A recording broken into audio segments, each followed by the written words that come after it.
Marcos 9.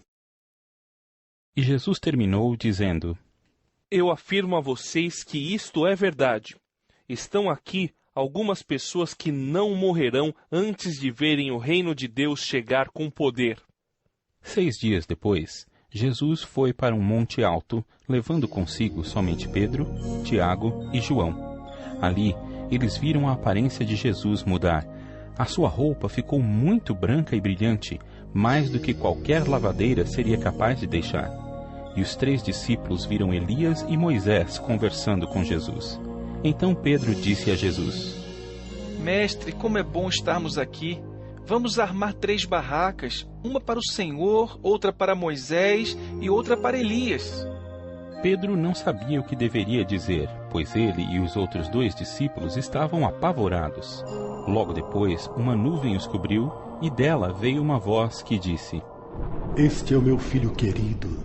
Escutem o que ele diz. Aí os discípulos olharam em volta e viram somente Jesus com eles. Quando estavam descendo do monte, Jesus mandou que não contassem a ninguém o que tinham visto, até que o Filho do Homem ressuscitasse. Eles obedeceram à ordem, mas discutiram entre si sobre o que queria dizer essa ressurreição. Então perguntaram a Jesus: Por que os mestres da lei dizem que Elias deve vir primeiro? Ele respondeu: É verdade que Elias vem primeiro para preparar tudo. Mas por que é que as Escrituras Sagradas afirmam que o Filho do Homem vai sofrer muito e ser rejeitado? Eu afirmo a vocês que Elias já veio e o maltrataram como quiseram, conforme as Escrituras dizem a respeito dele. Quando eles chegaram perto dos outros discípulos, viram uma grande multidão em volta deles e alguns mestres da lei discutindo com eles. Quando o povo viu Jesus, todos ficaram admirados e correram logo para o cumprimentarem. Jesus perguntou aos discípulos: O que é que vocês estão discutindo com eles? Um homem que estava na multidão respondeu: Mestre, eu trouxe o meu filho para o Senhor, porque ele está dominado por um espírito mau e não pode falar. Sempre que o espírito ataca o meu filho, joga-o no chão e ele começa a espumar e a ranger os dentes, e ele está ficando cada vez mais fraco. Já pedi aos discípulos do Senhor que expulsassem o espírito, mas eles não conseguiram. Jesus disse: Gente sem fé, até quando ficarei com vocês? Até quando terei de aguentá-los? Tragam o menino aqui. Quando o levaram, o espírito viu Jesus e sacudiu com força o menino. Ele caiu e começou a rolar no chão, espumando pela boca. Aí Jesus perguntou ao pai: Quanto tempo faz que o seu filho está assim? O pai respondeu: Ele está assim desde pequeno. Muitas vezes o espírito o joga no fogo e na água para matá-lo. Mas se o Senhor pode, então nos ajude. Tenha pena de nós. Jesus respondeu: Se eu posso, tudo é possível para quem tem fé. Então o pai gritou: Eu tenho fé. Ajude-me a ter mais fé ainda. Quando Jesus viu que muita gente estava se juntando ao redor dele, ordenou ao espírito mau: Espírito surdo-mudo, saia desse menino e nunca mais entre nele. O espírito gritou, sacudiu o menino e saiu dele, deixando-o como morto. Por isso todos diziam que ele havia morrido. Mas Jesus pegou o menino pela mão e o ajudou a ficar de pé. Quando Jesus entrou em casa, os seus discípulos lhe perguntaram em particular: Por que foi que nós não pudemos expulsar aquele espírito? Jesus respondeu: Este tipo de espírito só pode ser expulso com oração. Jesus e os discípulos saíram daquele lugar e continuaram atravessando a Galiléia. Jesus não queria que ninguém soubesse onde ele estava, porque estava ensinando os discípulos. Ele lhes dizia: O Filho do Homem será entregue nas mãos dos homens, e eles vão matá-lo. Mas 3 dias depois ele ressuscitará. Eles não entendiam o que Jesus dizia, mas tinham medo de perguntar. Jesus e os discípulos chegaram à cidade de Cafarnaum.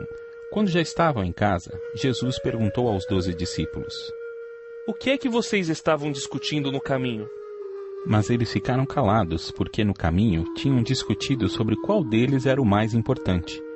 Jesus sentou-se, chamou os 12 e lhes disse: Se alguém quer ser o primeiro, deve ficar em último lugar e servir a todos. Aí segurou uma criança e a pôs no meio deles, e abraçando-a, disse aos discípulos: Aquele que, por ser meu seguidor, receber uma criança como esta, estará também me recebendo. E quem me receber, não recebe somente a mim, mas também aquele que me enviou. João disse: Mestre, vimos um homem que expulsa demônios pelo poder do nome do Senhor. Mas nós o proibimos de fazer isso porque ele não é do nosso grupo. Jesus respondeu: Não o proíbam, pois não há ninguém que faça milagres pelo poder do meu nome e logo depois seja capaz de falar mal de mim. Porque quem não é contra nós, é por nós. Eu afirmo a vocês que isto é verdade. Quem der um copo de água a vocês, porque vocês são de Cristo, com toda a certeza receberá a sua recompensa. Jesus continuou: Quanto a estes pequeninos que creem em mim, se alguém for culpado de um deles me abandonar, seria melhor para essa pessoa que ela fosse jogada no mar com uma pedra grande amarrada no pescoço.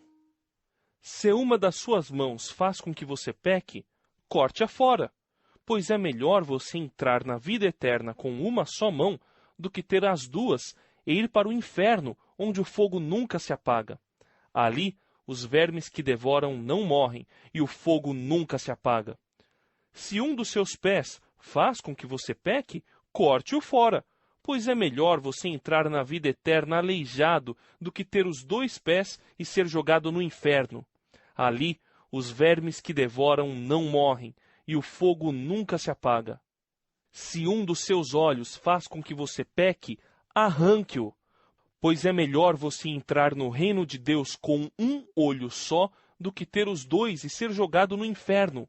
Ali, os vermes que devoram não morrem, e o fogo nunca se apaga. Pois todas as pessoas serão purificadas pelo fogo, assim como os sacrifícios são purificados pelo sal. O sal é uma coisa útil, mas se perder o gosto, como é que vocês poderão lhe dar gosto de novo? Tenham sal em vocês mesmos e vivam em paz uns com os outros.